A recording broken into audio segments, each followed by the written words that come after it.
வாடா போடாங்கிற யார all India Congress, வாடா ராஜினாமா செய்டா அப்படிங்கிற. தாவேக்கா கூட போயிட்டு இல்லடா இப்படின்னு டா டா டா டா டான்னு போடுறான். இவனெல்லாம் ஆம்பூர் செருப்பு வாங்கி அடிக்கணும். எதுக்கு ஆம்பூர் செருப்பு வச்சு அடிக்கணும்? அதுனா கொஞ்சம் அடி நல்ல ஏறும். இப்படியா ஒரு தலைமை இருப்பான்? நீ தரித்திரம்னு தெரியும்.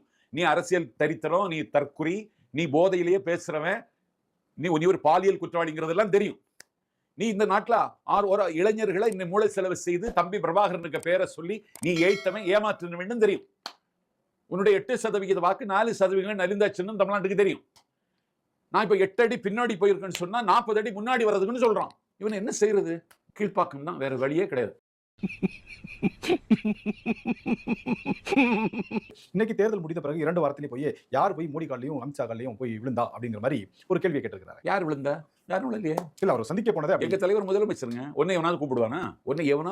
ஒன்னு ஒரு பூ புனித நீராட்டு விழா கூட கூப்பிட மாட்டானோ. எங்க தலைவர் தமிழ்நாட்டுக்கு முதலமைச்சர், இந்தியாவுக்கு நிர்வாகத்தை தலைமை தாங்க மோடி, அவர் போய் சந்திக்கணும் போறாரு. இன்னும் 11ஆம் தேதி போறாரு. ஒன்னு யாரு கூப்பிடுவா?